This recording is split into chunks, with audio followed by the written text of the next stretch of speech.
Athens City Council. It's Monday night, January 26th.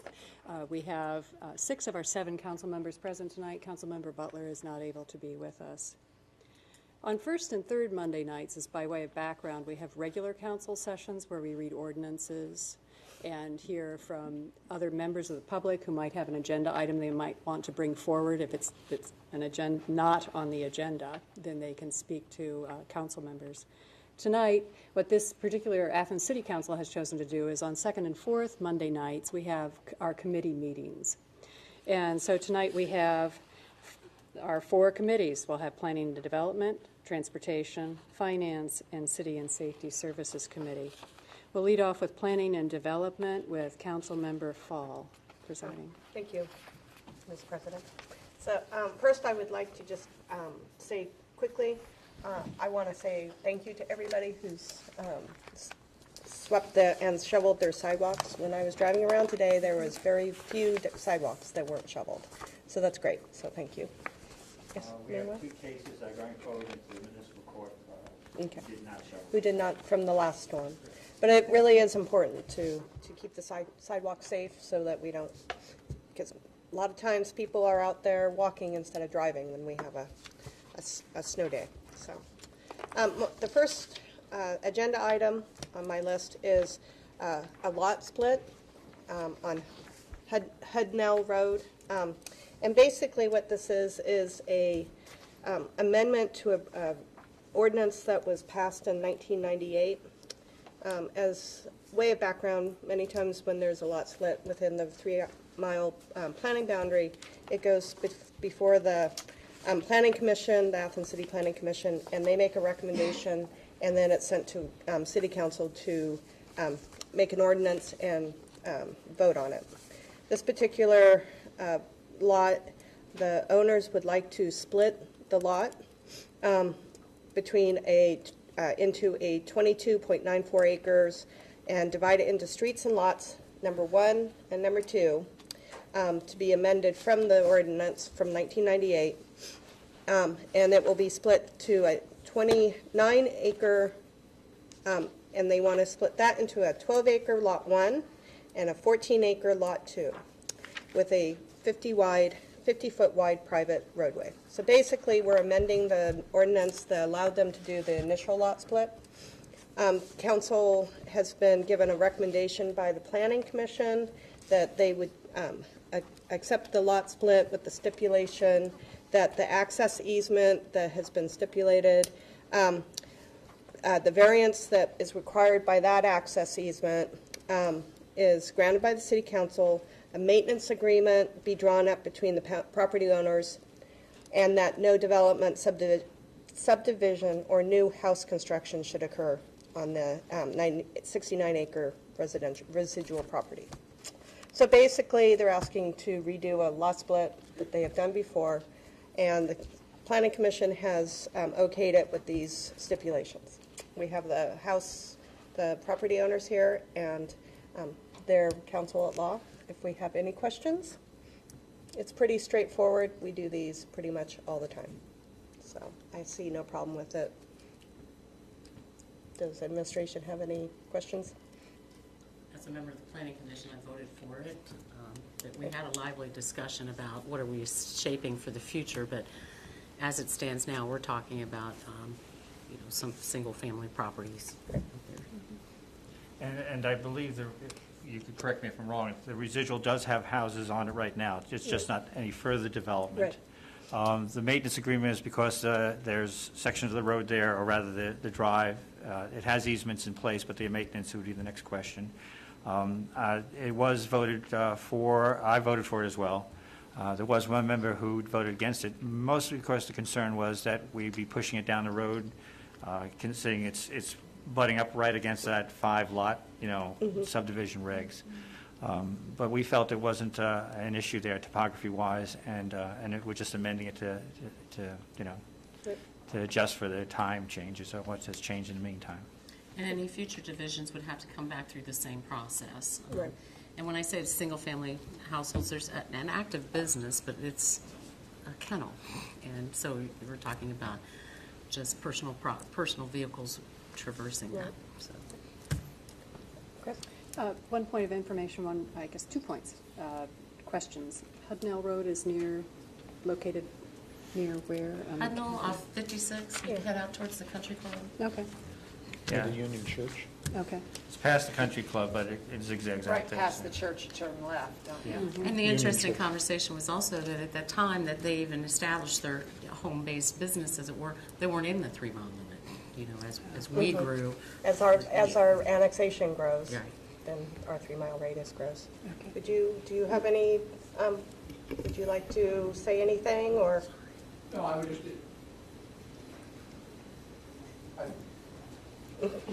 Come on up, otherwise they can't hear you. I think you made the maze too easy here. I don't know. no, thank you. Chris, I think your recital of the facts is accurate. And basically what we're doing is just, there's a greater parcel there. My clients, who are both here, own a 10-acre tract. Each of them own a 10-acre tract to which they have access from this Hudnall Road through a private easement and to their properties.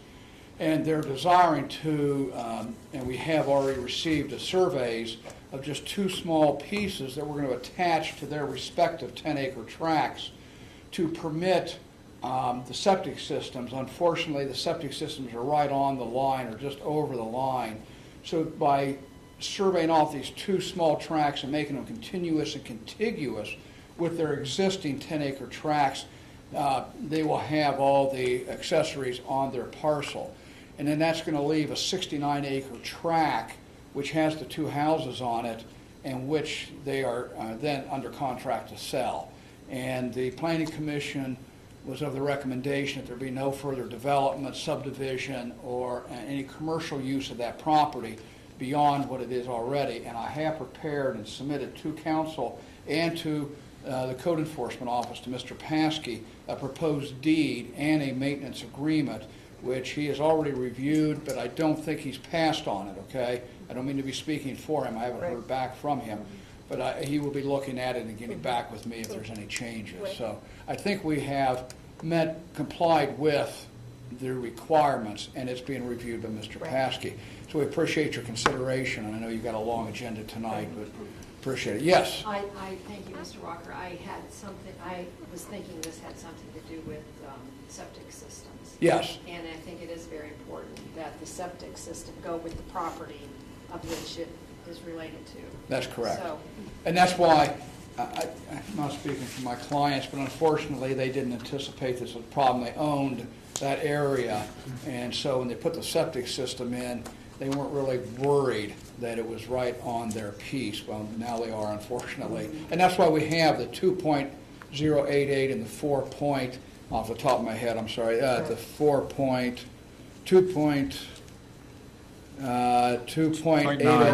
and 4.044.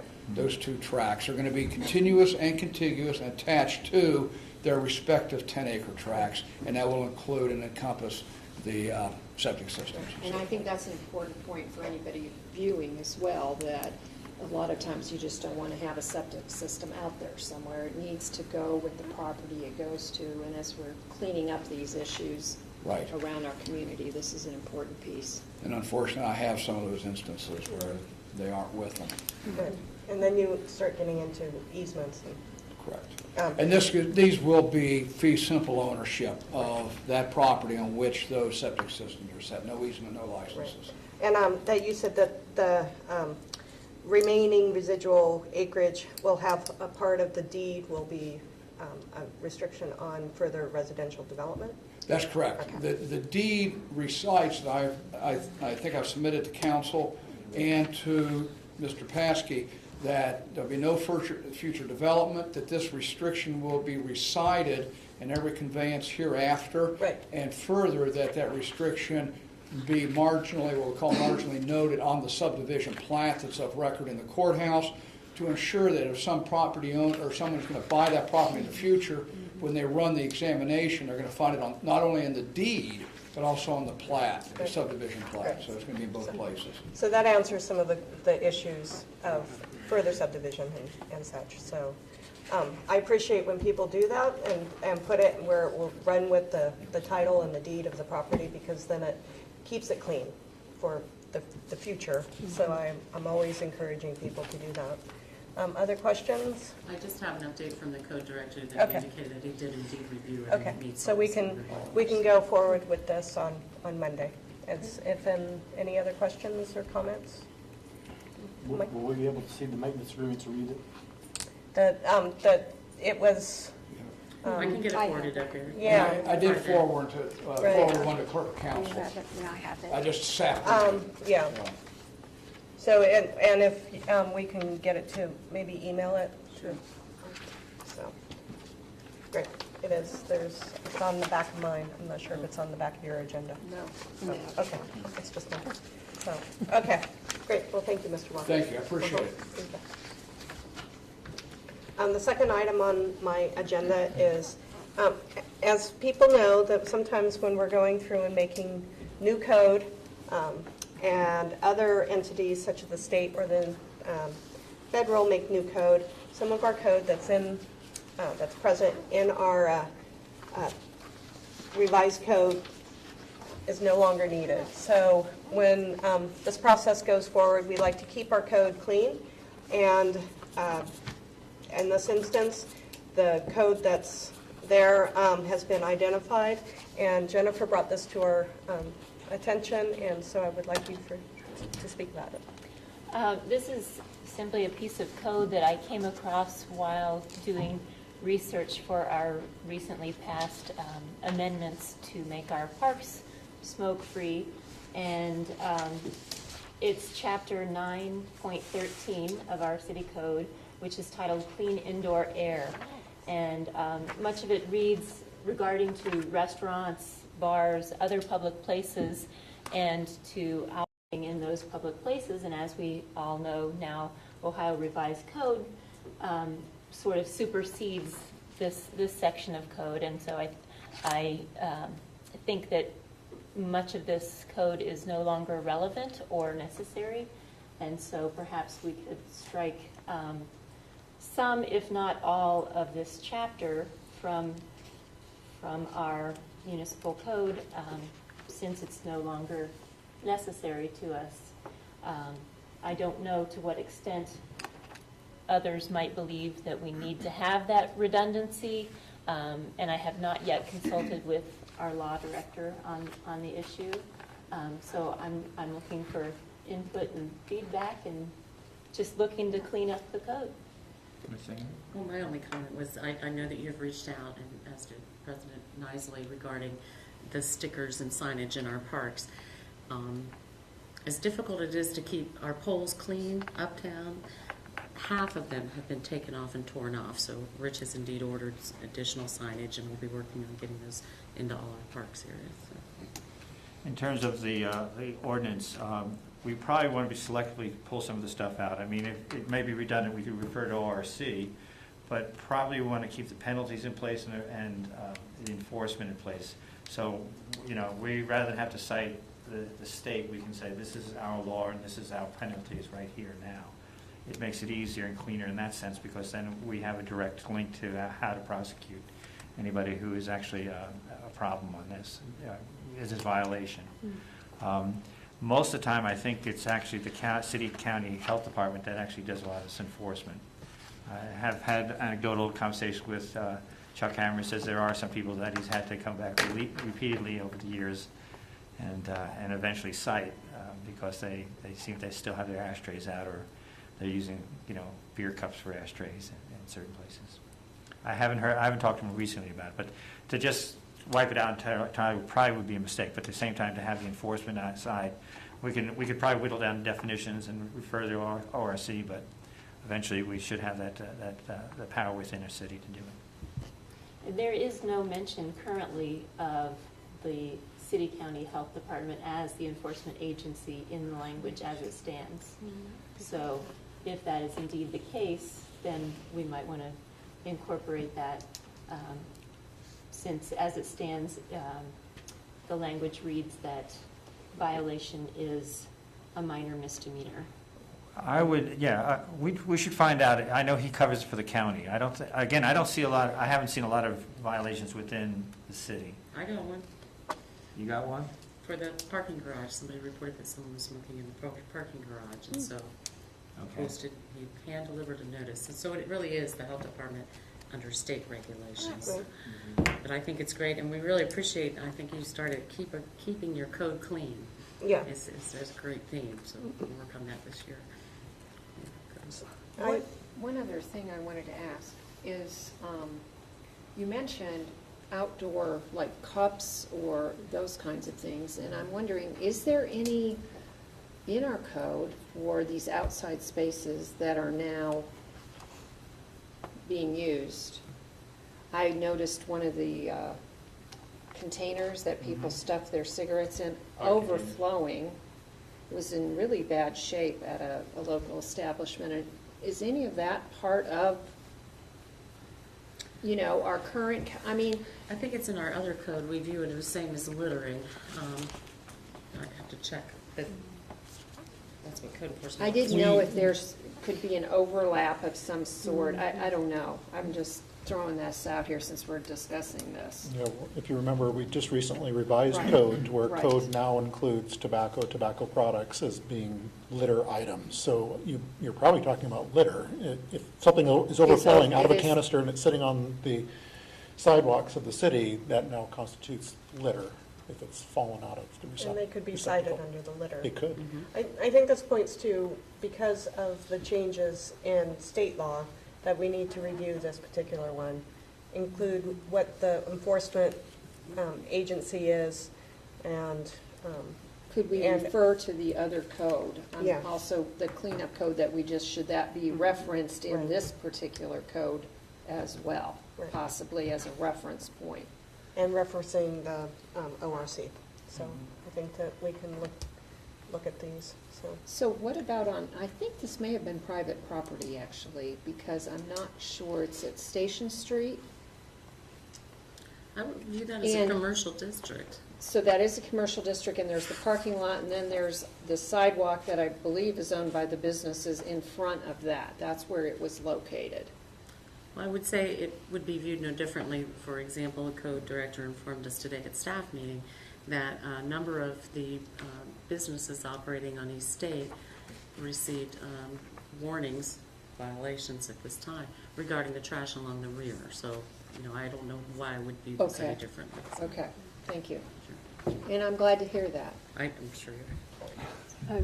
Just a comment that, would we want then to involve the city-county health department if they're the enforcing agency, and taking a look at the text before we revise, suggest amending that? We could reach out to them and see how they're dealing with it. How we're gonna- And they may have model language that we could just put in. That may be one thing, because I'm sure we're not the first city who's dealt with this since the change at the state level, so. So,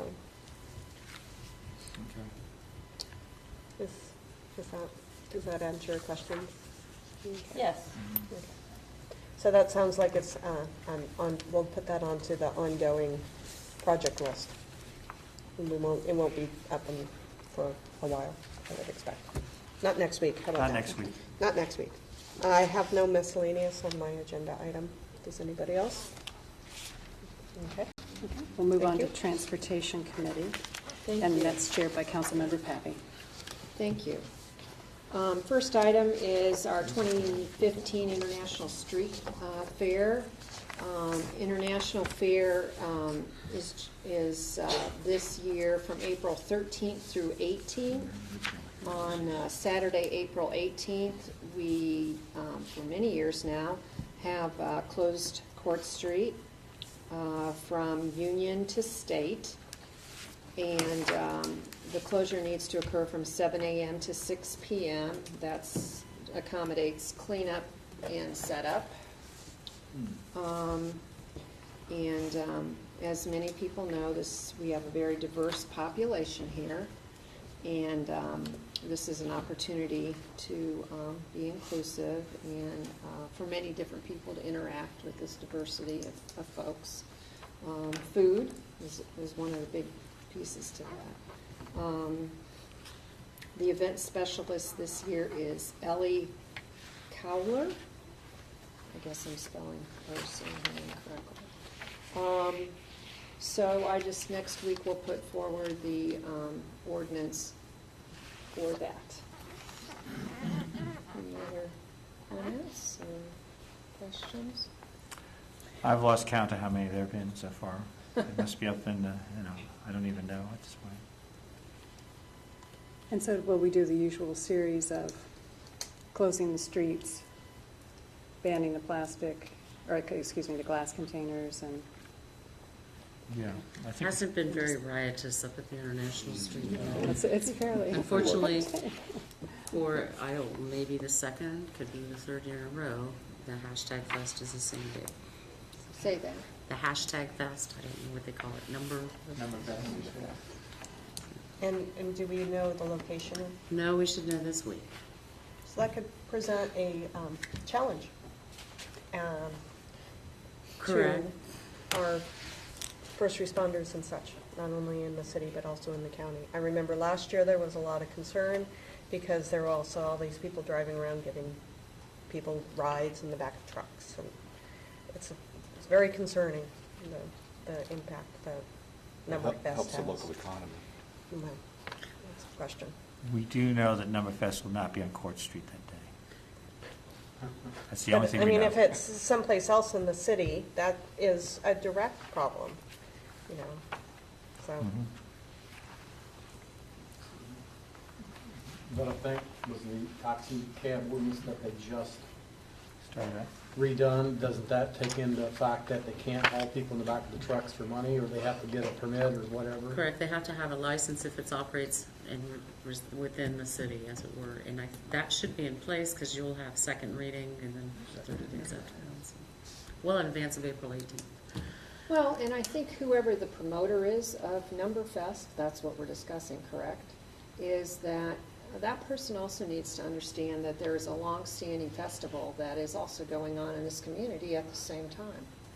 And I just think that should be, I know that you have, I don't know if you had a meeting yet, or We've had a few. a few meetings with the Columbus promoter, that, this is a strain on our services in this community.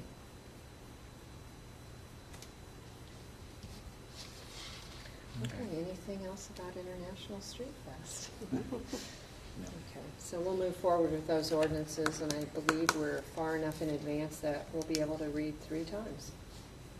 We appreciate that. They put this forward in such good time.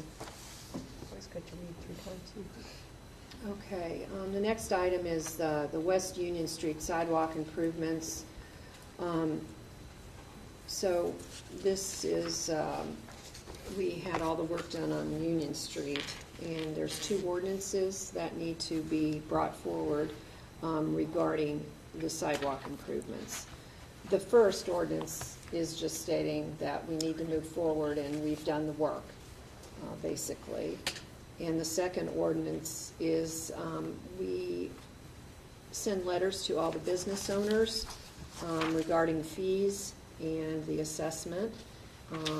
And none of the owners have contested. So we're in pretty good shape that way. So we appreciate that, many businesses. And so we're moving forward with the assessment of the fees is the second ordinance. So any questions on that? I just would like to state that, again, Ohio University improved their sidewalks in coordination with this project, even expanded some of the improvements outside of it, and of course have paid for their improvements. I also wanted to mention that we did the stormwater improvements there in front of the depot, which is a really important piece to our stormwater drainage plan that's been developed. And so if anyone notices that in that section there in front of the train depot along that way, that's also very well landscaped, and that is part of our new stormwater drainage plan. So that's something new that we just incorporated on this project. That's Member actually Cochran? exactly what I was going to mention as well, but also in sort of that same area of sidewalk, in keeping with the Essence of Athens project, our Engineering and Public Works office has also installed a few of the Athens blocks into sections of the sidewalk. So it's really exciting to see as you walk down that section of West Union, not only our new unique crosswalk at the mini roundabout, is that what we call it? And as well as the Athens block that have been installed and the stormwater And treatment. I don't know if you've noticed the pork chop, which is technically what it's called there at Depot and Union to help direct traffic in the proper directions. And they used Athens block in the center of that piece. So that was nice as well. Okay, any other comments on sidewalk assessments? We've used this formula now 4 or 5 times. Is this like our 5th time? I think we are moving forward. It seems to be working well for those folks in the community who are concerned about the condition of our sidewalks.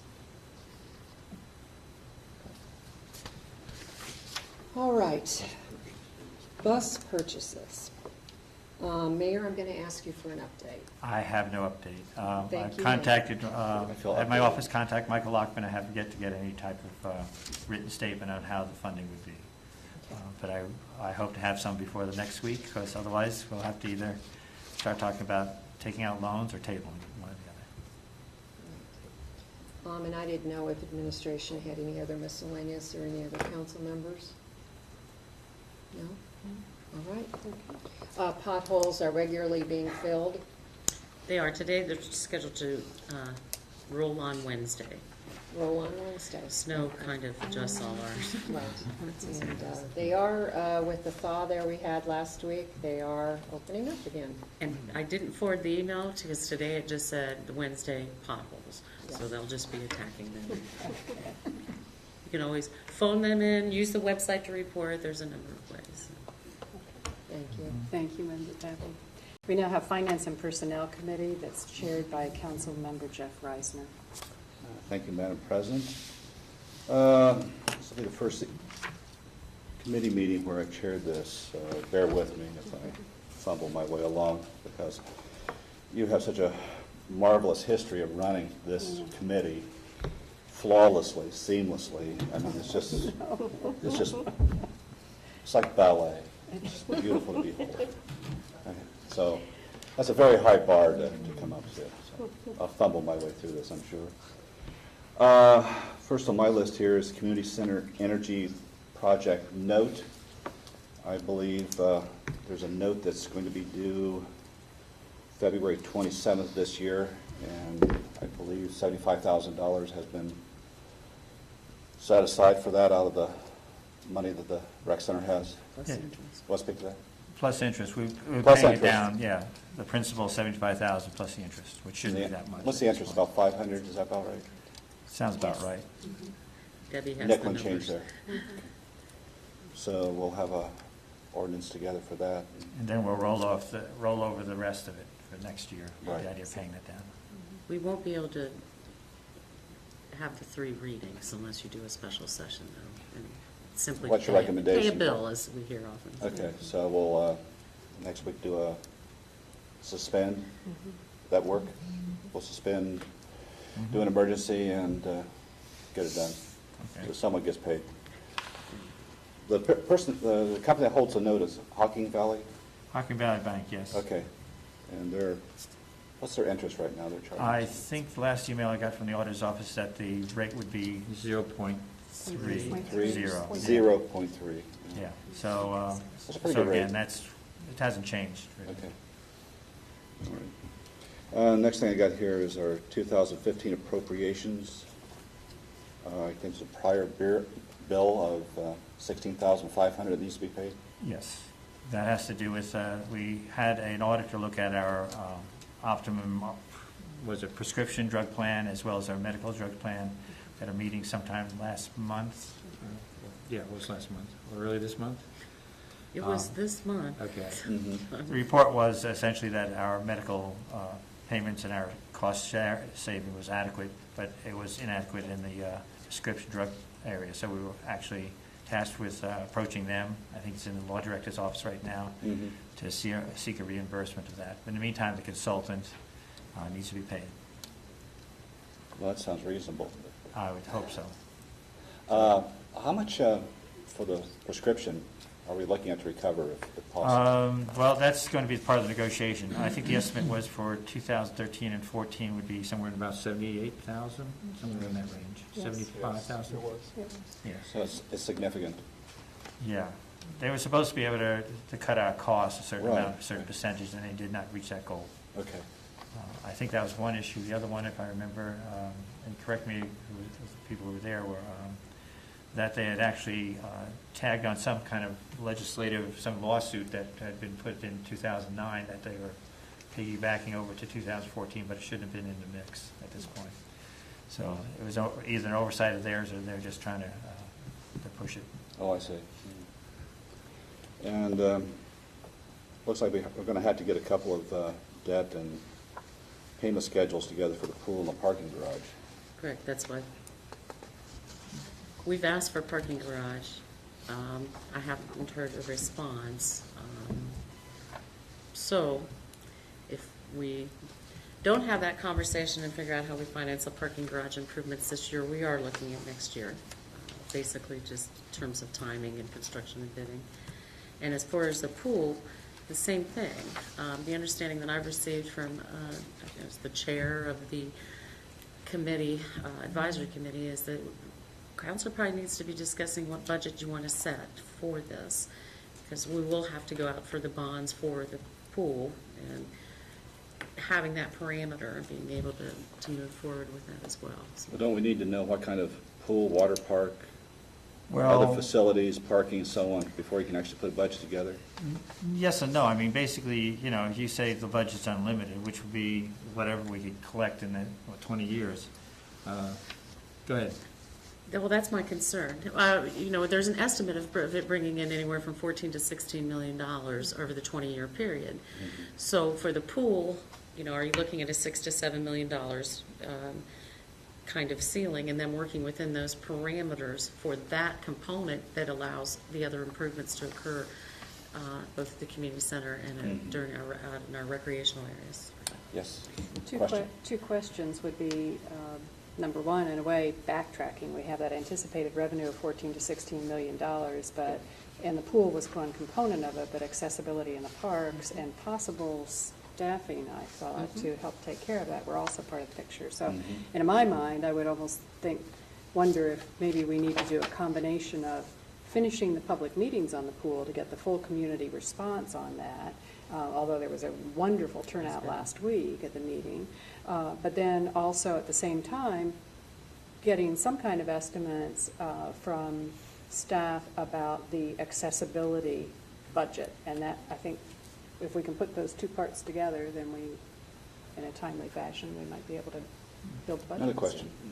So those were where my thoughts were as well, but I also thought we were having public meetings regarding the accessibility or staffing needs or whatever. I don't know if we were or not. It was just the pool for the public hearings. The pool that was is the understanding. The most immediate, I don't know that I'd have a public hearing to talk about staffing, as it were. True. And I can see them having future public hearings about how to attack these improvements in the Right. park. And basically, it's not like Rich is operating in a vacuum. This park on Richland Avenue has the newest equipment and already has a nice mat. Right. So then it And would go it's to very the older one. accessible. Yes, and work towards that. Okay, so I think that's important, that these components need to come together before we start looking for, I think we need a plan. A little bit more of a plan. That's what I'm thinking. Yes and no. I mean, essentially, the conversation I've had with the recreation director was that the immediacy is the outdoor pool. Right. So that could be a dollar amount that you set. I know he's also talking about trying to make accessible the parks. In a staff meeting earlier today, he said, okay, we would like to get matting for other parks. And I said, are you talking about the one with the remaining money we have for the revolving loan fund? He said, no more than that, because there are other needs. I suspect the budget, that the number we would set would have to do with the outdoor pool component, at the very least, so we can get that started and rolling, so we can get it actually built within this year. The indoor pool could be a trailing factor if we choose to go that route. The other one is actually put a component in that loan to actually service the park needs as well. That number, we could probably come up with a number real quick if you want, but I think the feeling from the Rec Advisory Board was that council would be setting that number. Who's to say that those two projects are separate? I mean, I didn't necessarily hear that from the consultants either. It seems to me that, Which two projects, excuse The me? indoor-outdoor? yeah, he is kind of making it sound like, the mayor, you're making it sound like those are two separate projects. The conversation almost implied that to do an indoor pool, you'd need a lot more earthwork and it would take longer. Yep. I mean, if you're going to say, let's put a footprint of the pool, whether it's attached to the community center or standalone, still you'd have to change the footprint of what we have right now. Whereas a replacement pool, everything the replacement pool people are talking about is they could shorten the 2015 swimming season, go in at the start in early August, do it over the winter, and come out late summer 16. So it seems that a decision has been made as to where the outdoor pool is going, is what I'm hearing. I think what I'm hearing is the easiest footprint is where the present pool is. I haven't attended any of the recent Rec Advisory Board meetings. I can fill in a little bit, because, the architectural design firm that did come to the Arts, Parks, and Recreation Advisory Council meeting did share that one plan, of several plans, but the most logical plan would be to demo the existing pool and be able to, as soon as a truncated swim season for 2015 came to an end, get in and are able to, within the time frame of, say, beginning of August up until June of 2016, have that pool completed. And the other portion of this plan was to essentially do the two pools. If there was an indoor-outdoor pool phase, have them out of phase, to where the outdoor pool is created first, and then there would be maybe some overlap, but then start on the indoor pool if the indoor pool is in the plan. I guess I have not attended any I'm not that's not part of my committee, but I've not attended any of the meetings of the Rec Advisory Board, but that's not the way as I sat in the presentation last week, the community presentation, that's not how I read that. To me, it sounds like you're saying that there's been some decision about the indoor-outdoor pool. So maybe I missed that in the conversation. I thought I was trying to, but, so tonight I'm hearing that partially some of the pool decisions have been made. Well, some of the pool decisions are going to be made based on engineering alone. Correct. They are taking all the suggestions, the little lily ponds, the lap lanes and what have you, and gathering that, and then, we're going to get our website up and running and have another town hall meeting as we try to finalize what looked to me like a design for the outdoor pool and then a design for an indoor therapeutic body of water. We had a question down here. Just a comment, I did attend the Arts Park meeting, and the same thing happens there that had happened at the meeting Wednesday night down at the rec center, was that you're talking about doing one thing or doing two things, and so but it kind of gets lobbed together as you go over the meeting. So you're actually talking about two different things, but it's getting lobbed into one thing. Because it was talking about one pool, get it open done first, but then when the meeting progressed on, then it got tied into where you was hearing that was going to do the indoor pool and tie them together. So that's when the pool was going to be moved, and that's what I heard. Go ahead, sorry. The only, caution or that I would think is, number one, from the resounding community response, there is interest in an indoor component as well as an outdoor one, given the facilities that the limited nature of which the OU Aquatic Center is available. And I would My fear is that we design the outdoor component and say, great, we got lap lanes and we got all that, and then say, oops, well, it was a $10 million package, and now we only have $3 million left because we have to do $3 million for accessibility, so we can't really afford anything that some of the features we wanted for the indoor facility. So I understand you're saying two different projects, but I think we've got a plan, take into account the bigger picture of what's the total package we want. The levy was presented to citizens as this is a total, a package. And I think it's City Council working with you all as administration. I think it's our responsibility to make sure we've got a comprehensive plan that we can move forward and show we're spending the money in a judicious manner and responding to the community's interests. Member Fall. I think that we have to identify what needs to be appropriated immediately to address tonight's agenda, right, and what will be brought forward for the ordinance. I think that looking at the pool, you can also look at it as, a two-step process where the indoor pool is the second step. And that doesn't necessarily mean that they're not being planned together. They're not going to be built together. And you can identify that budget through the planning process that has started last week for both of them. And I think when the planning process is complete in the next few weeks and they come out with their proposal, it's going to be, here is the aquatic center for Athens. And it's going to have several ideas. It may be that it's a three-stage process, that, we get the pool done so that there's access during the summer, and then you start in on the indoor pool. So there was concern about people having access to pools, all the time during this process. So it may be a 3-year or, maybe a multi-year sort of process.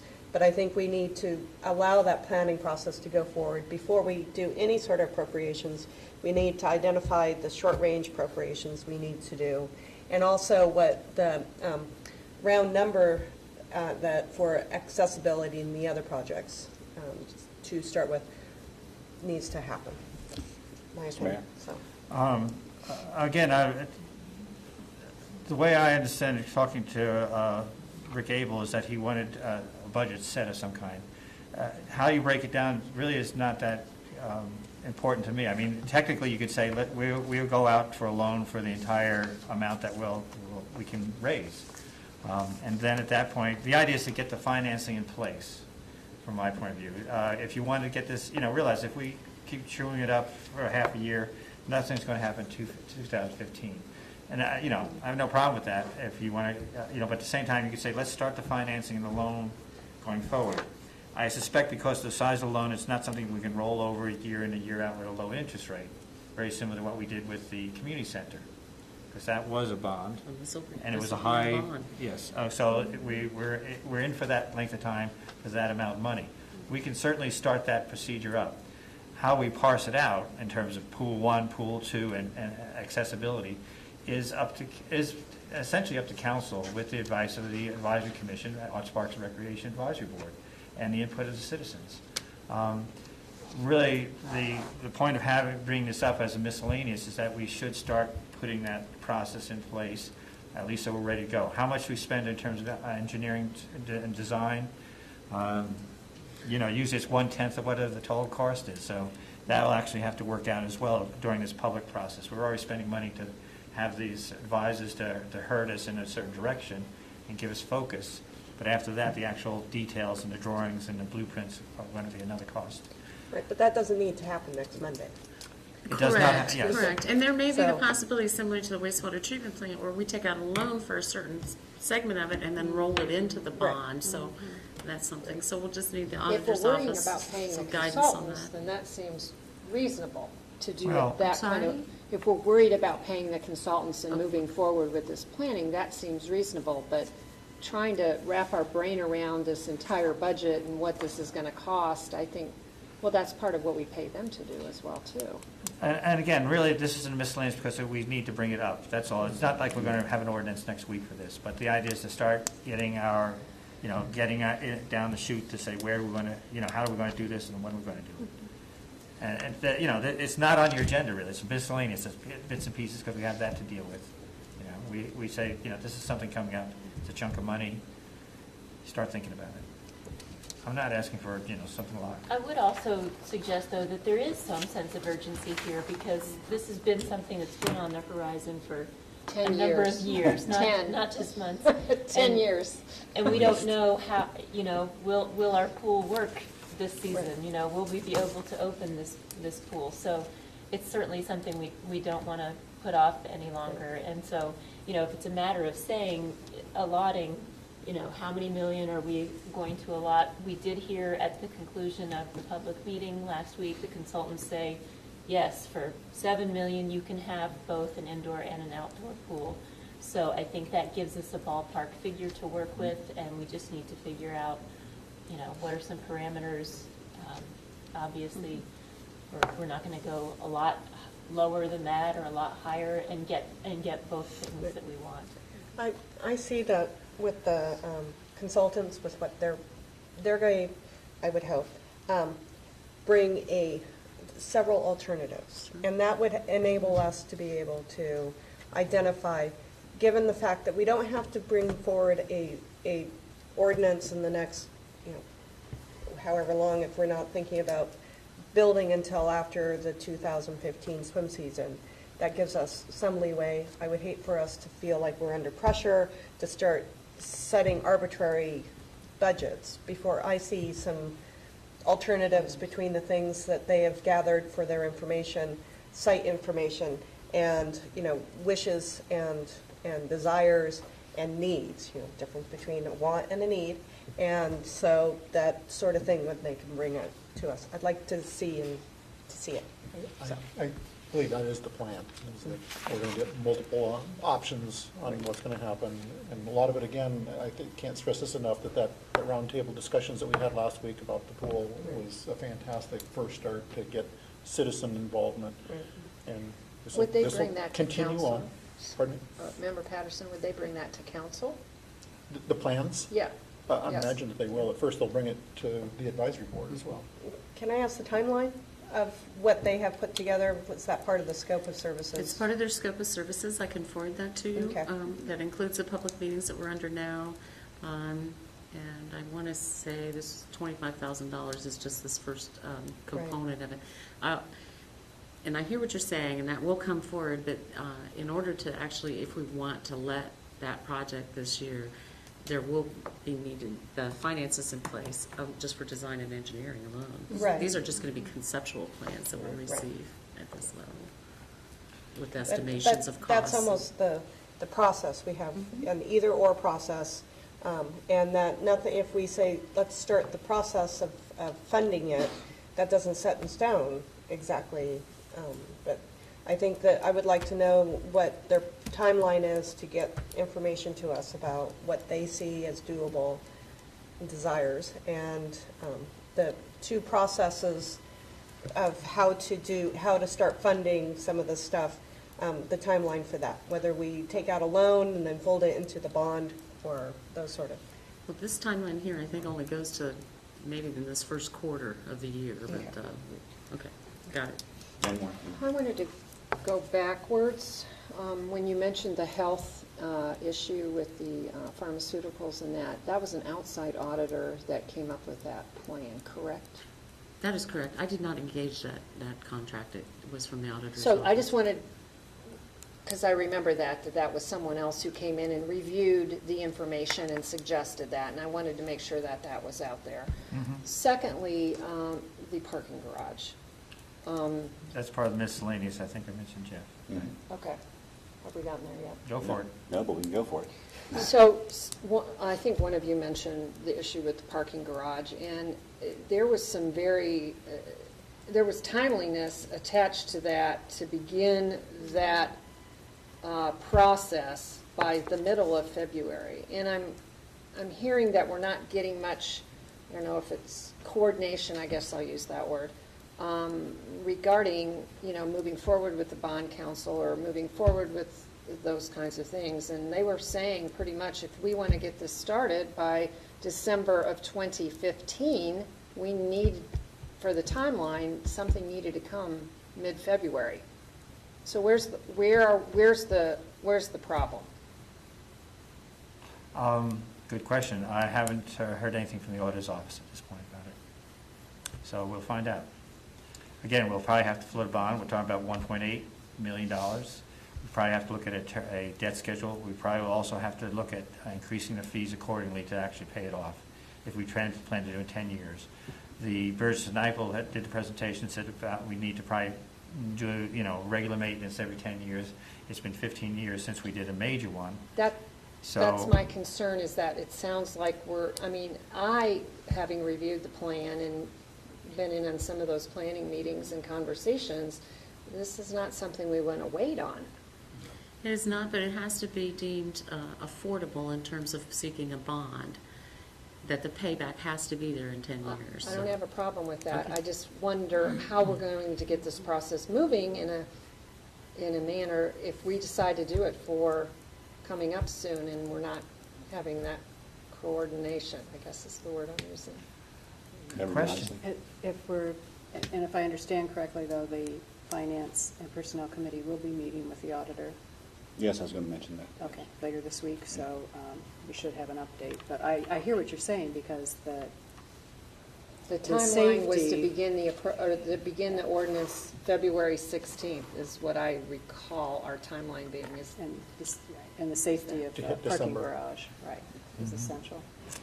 I understand. There's a certain amount of impedance going on between my office and the auditors right now, mostly because I have to use my abacus to figure out what's going on.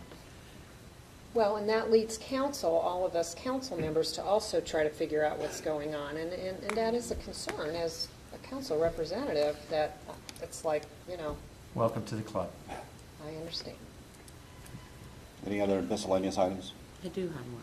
You do? Yes. Let me- We had brought to council about the disparity in pay increases that occurred at the end of 2014.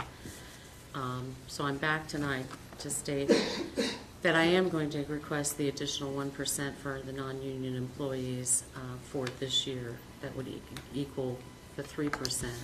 I can't speak to the 2 employees that received greater than the 3%, or I cannot speak to the retroactive nature of those previous increases. But in addition to that, then we are doing an expedited review of our job analysis questionnaires. Basically, the questionnaires that they filled out prior to our new HR director, there was a transition there in 2013, are going to be resent out, review, highlight any changes and what have you, get that back to us, because there are a number of positions that, pardon me?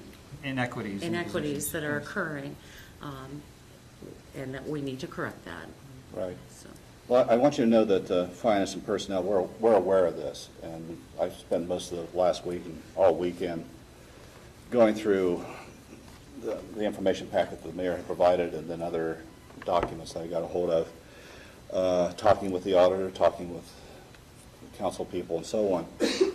And what I'm hoping to do is by the next committee meeting 2 weeks from now, that council, we certainly with the Finance and Personnel, we can come up with some ideas, possible solutions, looking at the totality of this thing.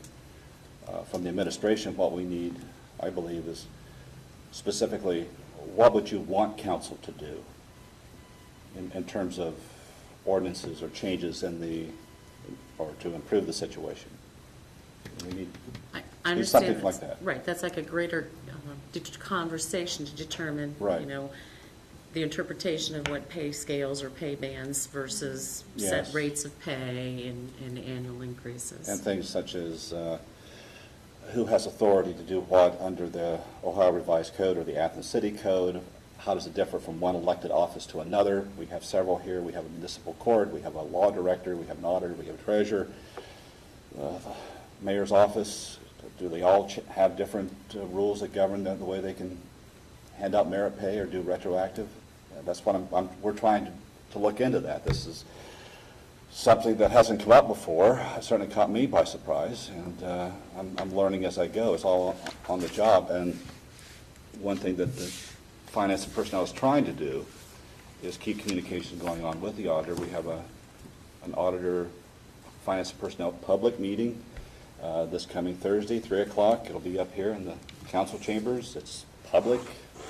Anyone can come. Any voter is welcome to be here. Remember, we work for them. So, question, yes, or statement, comment. This is partial, it's a reaction. It seems to me that as council, you know, in this system of checks and balances, when it's almost like the statement that we're going to bump up the rest of the non-union to 1%, that's almost a reactionary because we were forced in this position. And I don't, it seems to me all of this, again, needs to come together. I mean, I understand the morale of the rest of the non-union staff. It's unfortunate that the way this happened. I don't know that it's been vetted whether or not those retroactive situations can be taken back. I don't know if we're allowed to do that.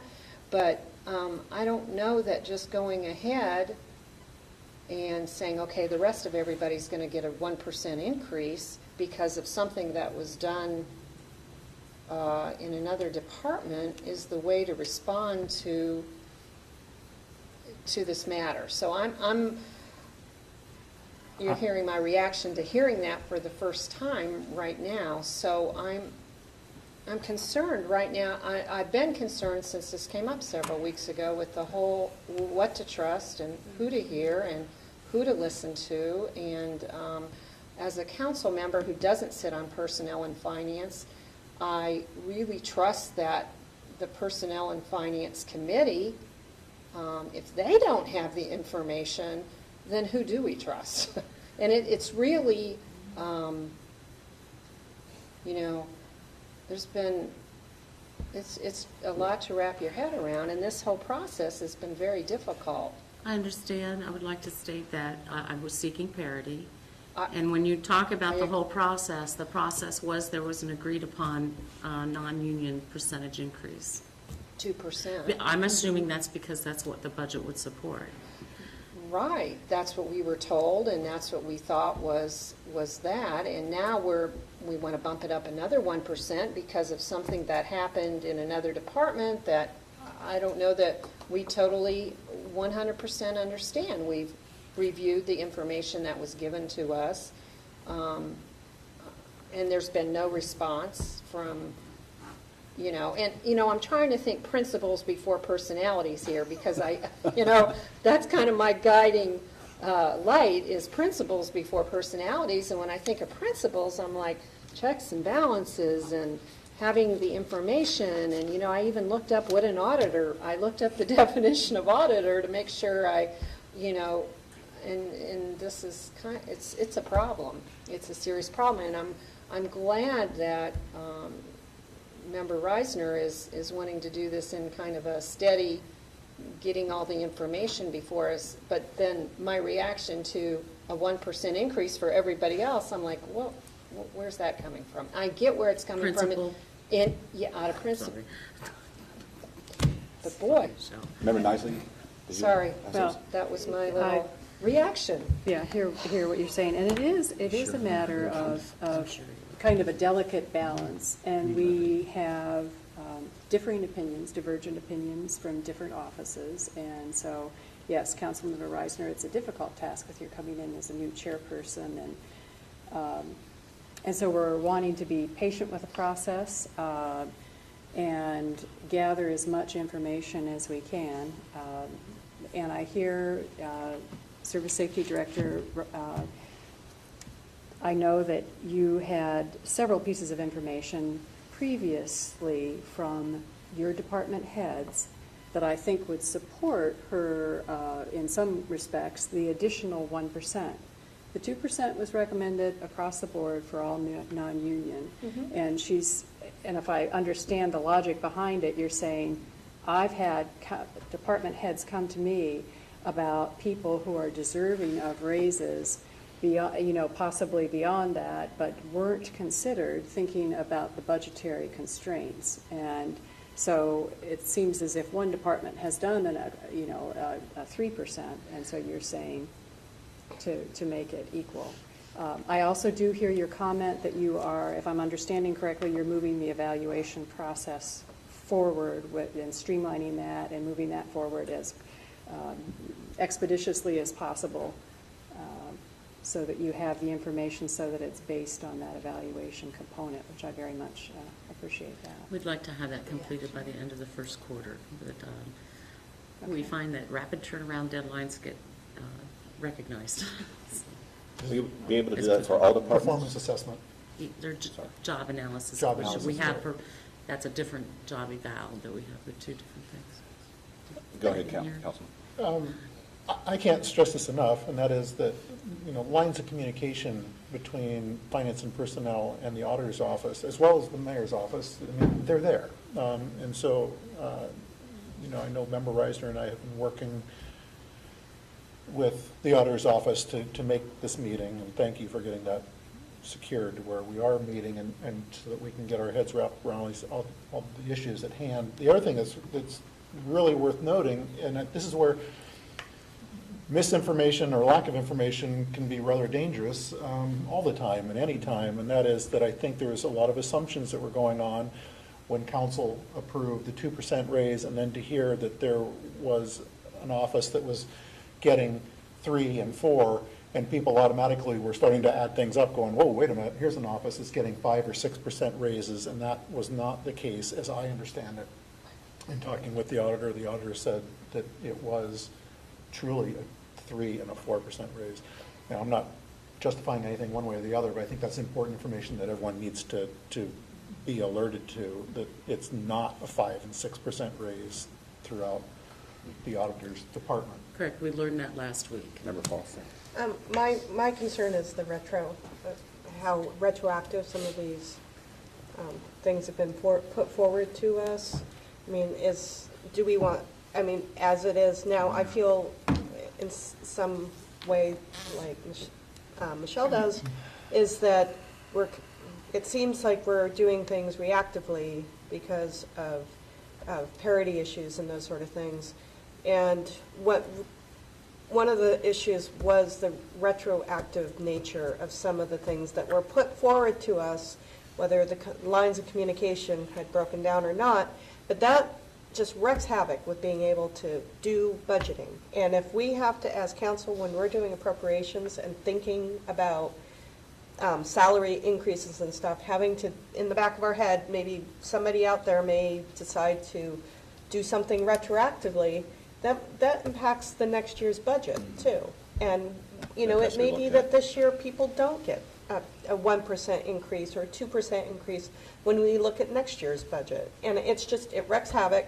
And I think that out of fairness and strategic planning, it's bad form. Mr. Mayor, did you have 0315, which you passed and suspended, I have yet to sign. I have 10 days to sign it. It was passed by you, council, on the 20th, so I have to do the 30th of it. According to Higher Revised Code 070575, Mayor's veto, I can do a line item veto. I fully intend to line out the medical section of the appropriation for the medical part, 010102, the auditor's office. Mostly because I don't know the veracity of what number she's giving me. There's a transparency issue in this process that bothers me the most. We had weekly meetings. Finance and Personnel Committee could attest to that. This was not brought up. I was called unprofessional because I questioned the Finance and Personnel Committee at that point because I missed 1 or 2 meetings, and I thought maybe that was brought up while I was gone. But it was not the case. It's not a large sum of money, but the interpretation of retroactivity, I think, is something you should address. If you have given away your authority to actually set the salaries, you should take it back. You can actually add 1% on this end. You can take the other stuff away. You have the power to do that as well. In some cases, some people will be unhappy. We will be unhappy. I'm unhappy about it right now. So, where are we now? Well, we have no control over the budget from what I can see. I don't want to leave anything excess in the TC 100s. I'm sure any other department would be vetted by the auditor's office if they decide to do something similar to it. But the auditor's office can do it without being vetted, without the transparency, and that's the issue I have right there. So, alternatives, what you can do. You can take back the retroactivity. That's one way to save money. It's not a lot of money. You can add 1%. That's about $47,000 to the non-union, somewhere in that range. That would help as well. We were planning to do the job analysis. We'll expedite that because obviously that's a question that's up in the air. Impedance in terms of operations, I have to check everything now. And communication is a little bit garbled, but that's the way it goes right now. I think most things will be through emails, just because I want to make sure we're locked down on what's going on exactly. And even then, the unknown assumptions on this type of stuff, I thought a 2% non-union raise or a 2% non-union raise. Even the wildest interpretation of a pool was within that 2%, which did not occur. The retroactivity, that hasn't been addressed. I could certainly show you a little modest proposal I have right here of what should be done with that, but I will not go in that direction at the advice of my service safety director. So, Mayor, transparency is obviously the principle here. That's one, yes. That's communication. You asked for communication. It did not occur. Absolutely. And I'm when we were told back in the end of November and early December that the budget for the next year was looking as it was going to be flat and those kinds of things. And when this happened, and now we want to add another 1%, maybe it isn't a huge amount of money, but the bottom line is, again, I think that we need to vet the process. And you're saying as well now, too, I have to look at every dollar. I have to follow that along because I don't know that the information being presented is as accurate as it was being presented. And that's a concern as a council member. I don't sit on finance and personnel, but it is something that it's really concerned me over the last few weeks since I've gotten this information. So I appreciate your diligence, I guess is one good word, at attempting to rein this in. I am reacting tonight to this 1% for the rest of all the non-union. I understand parity and all those kinds of things, but I mean, it just, where's the planning? That's one of the concerns I have. The request to sign off on this 0315, basically we suspended rules on it. The certified budget, I got it for January last week, and I just received the one today for the unappropriated balance. Last week's, which was the start of January, I had $36,000 in the general fund. How could I honestly sign this thing for $229,000 when all I knew was the certified resources were saying $36,000? Today we have $380,000. So I guess I can sign it off with a clear conscience, can I? So, when you talk about trying to expedite this thing, this I received today. That's where we are. Any other questions or comments? Finance and personnel? Sorry to make you have to work so hard. That's why they pay us the big bucks. Part of our job. Thank you for your Anything? consideration. Well, that's all I have for my introduction to finance and personnel. Okay, thank you, Councilmember Reisner. We now have City and Safety Services Committee. This will be chaired by Councilmember Patterson, and I might add that our new Councilmember, Mike Canterbury, is going to be serving on the City and Safety Services. I neglected to mention that last week, so welcome to the committee, and turn it over to good hands, Councilmember Patterson. Thank you, Madam President, and welcome, Councilmember Canterbury. The only item we have tonight is discussion on the Athens out-of-the-box, putting the graphics at the traffic, putting the graphic at the traffic. This is part of... What? Okay. He's rhyming, oh no. Very hooky, very hooky. Anyway, this was put together by the Athens Municipal Arts Commission, to where this kind of lays out a plan that falls under the essence of Athens, which, as you know, is the template for enhancing our art throughout our community. This is dealing with traffic control boxes. And throughout the city, there's 40 traffic control boxes. These are the large refrigerator-sized boxes that you see all throughout the place, which really has the switch relays for all the traffic lights, crosswalk signs, whatnot. And what this would be is this is a program that would essentially send out an RFP throughout the community. And as I understand it, it would probably be in stages to where it wouldn't be one fell swoop where they go out and do all 40 traffic control boxes. As a matter of fact, I should probably point out that they've gone through and assessed these. I imagine a lot of this was done by city engineer Andy Stone, where he looked at whether or not certain traffic boxes are going to be in place for 20 plus years, or whether it was something that might be phased out within 5 to 6 years, or whether it's going to be removed completely in the near future.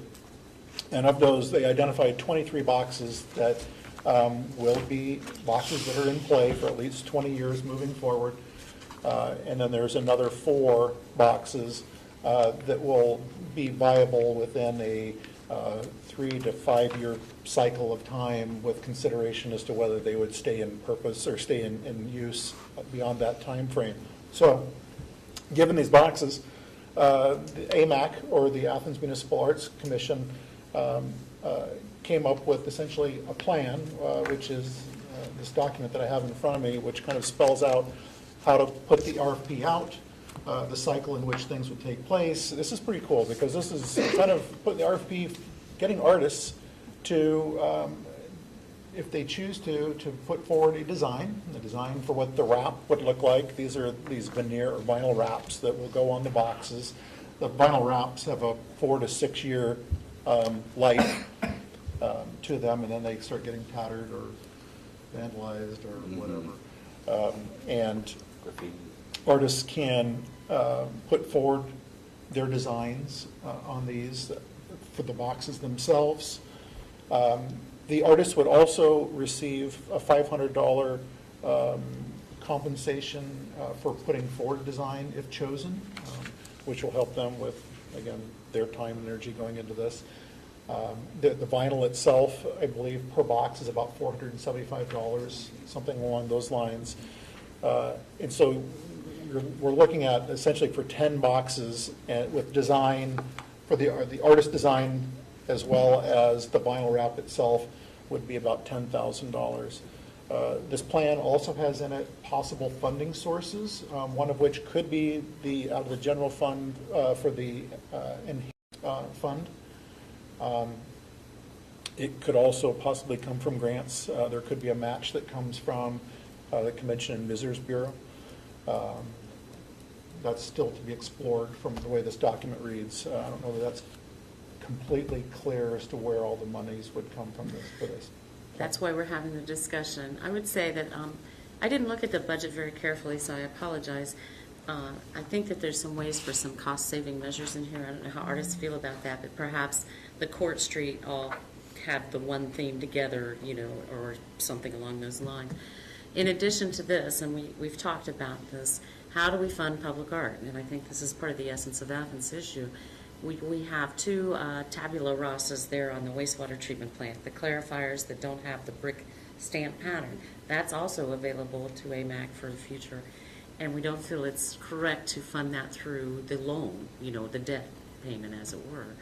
So basically coming tonight to say, we've got exciting things happening here, and that project, that should be able to go later this summer or early fall.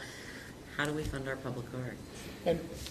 And to kind of take this a little bit further, let's get to this real quick, is that I do know that AMAC looked at a lot of different cities that have programs like this currently in place, and when they looked at them, they also kind of weighted the artist compensation because it ranged everywhere from $100 for design up to a couple cities had it in the $1,500 for design for artists. So Sacramento, California, I believe, was one that was kind of pretty high end. So they kind of decided to go for that lower third of that whole range. Member Fall.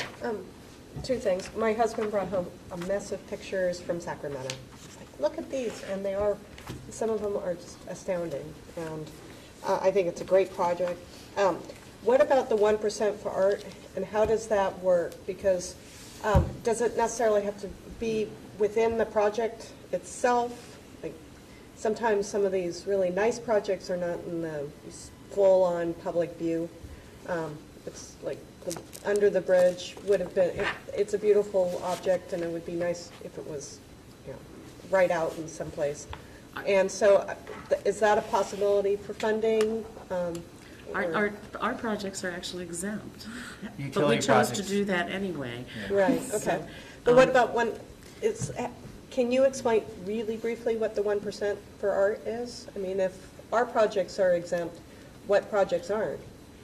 I think the way I remember how the ordinance was written was that if it's a public construct or project in the public realm, we would require, I think, over $1 million, it would have to be 1% for art. What was excluded from that is utilities, which would probably include the wastewater treatment plant, although we're going in that direction. And transportation. And transportation was the other one, yes. Just the two projects that we Yes. would garner the Spend money. most money for to do. In terms of funding, where this would come from, again, you mentioned the Athens enhancements, that's $250. Let's see, Athens Enhancement Fund right now, certified resources $172,000. We appropriated so far at the start of the year $80,000, so we still have $92,000 in there. Again, the Athens Enhancement is actually coming from the, I think, what used to be called the Athens Revolving Loan Fund for the construction of the station depot. That will sunset, I think, 2016, so the money will stop coming in at one point. At the same time, that does give you a starting. The way Mr. Leffelholtz, who is the chair of the AMAC, who did a great deal of work here with Andy, he's very precise. He actually broke it down to, and he's well structured. It's estimating about $10,000, I think, for the first 10 boxes or something, $11,000. So it's doable on one level. The other way would be to start taking a look at the tourism fund, which lion's share goes, of course, 35% goes to the Tourism Bureau itself. Another 35 with a cap of 55 goes to the Economic Development Council. The rest of it goes usually into the general fund. So the question arises, of course, is that do you want to pull it from the general fund? And that will be, again, if we look at the balance there, we've got $375,000 in there, barring spending money on percent increases for non-union. So there are possibilities of funding it. You just have to make that decision and sharpen the pencil and say, how do you want to do this? How do you want to do it in phases? If we have 40 boxes, we're really pretty much talking about a 4-year project down the line here, plus or minus. And again, what the Service Safety Director is talking about, if we're trying to do one theme, let's say up and down Court Street, the compensation might not be a categorization of 500 per artist, but rather one artist getting we're getting a volume cut on some kind of, art. It depends on how you want to negotiate it. And again, this was laid out quite well. Probably about 3 or 4 months ago, I had a conversation with Mr. Leffelholtz, and he said, can I actually start moving ahead on this? And I said, yes, by all means do. We'll figure it out along the way. Because again, I think it's important to look at what we have in terms of the essence of Athens.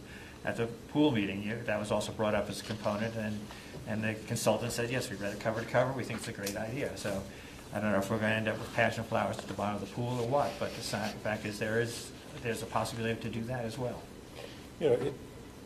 If the enhancement fund was a way to go through the enhancement, which, as you stated, is about $90,000 in there, give or take. Unappropriated. Unappropriated, yeah. And that these boxes were to be done, on an annual cycle, 10 the first year, 10 the next year, 10 the third year, and then a couple of years out, it'll have to cycle again because these will start wearing out. In that time, even after probably the first cycle, if it were to come out of enhancement, that would probably give kind of baseline data on these boxes and how they look to go after the Ohio Arts Council grants. I mean, we have a great track record in the city for being able to obtain external funding.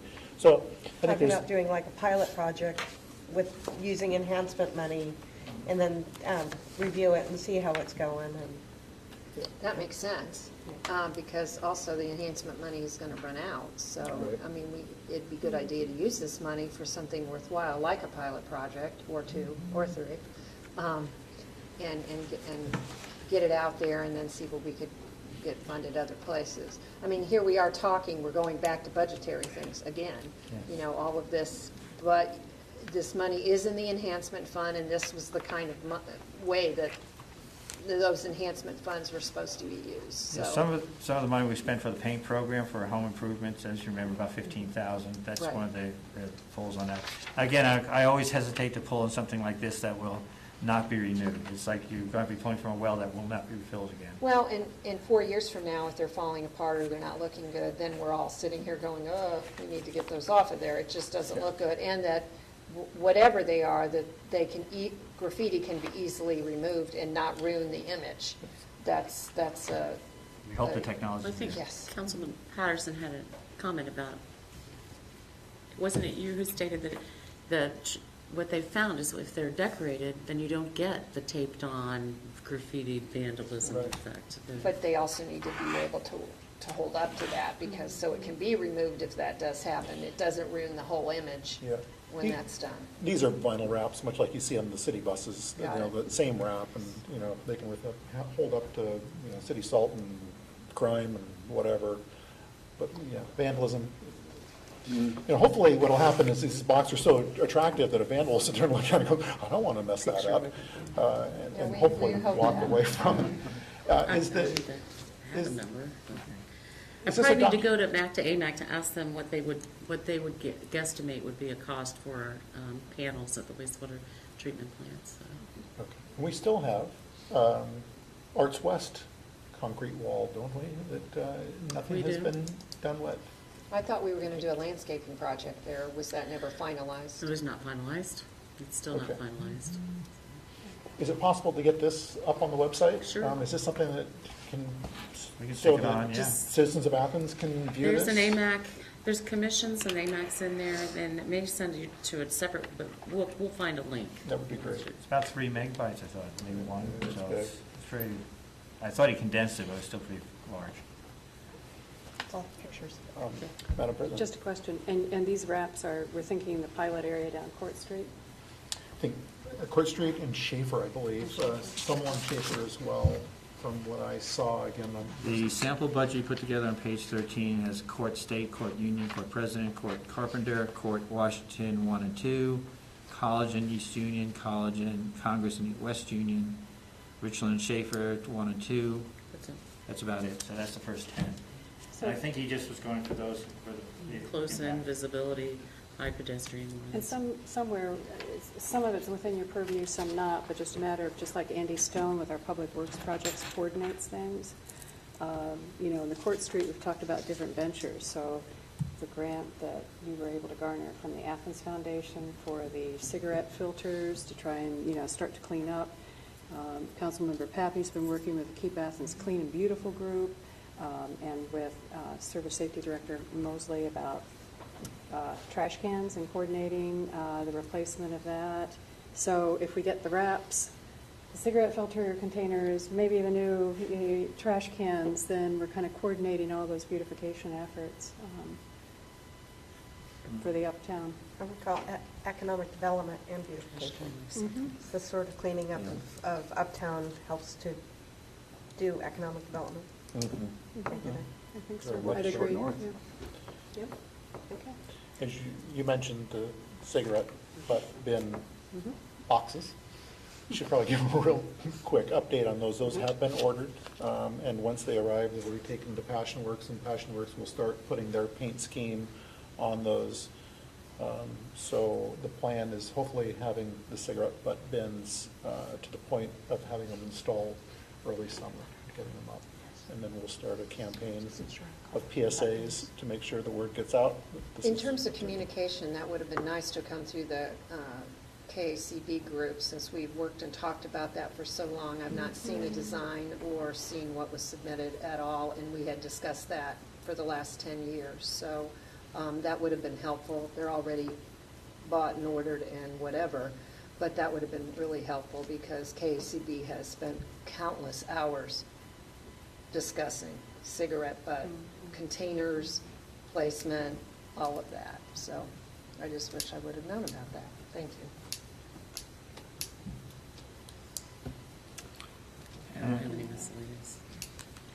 No miscellaneous. I think the conversation at the staff meeting, of course, is that with the the implementation of the ARC for the traffic boxes, that we would be working, of course, as much as with cigarette butt containers, with Director Andy Stone to make sure that you could access them without having to shear off the entire wrap or something like that. Again, I know Mr. Leffelholt has been working very closely with Public Works. So I have nothing else, no. That's all I have. That's all, okay. We will be meeting next Monday night in regular session, but for tonight, we're adjourning these committee meetings at 8:27 p.m.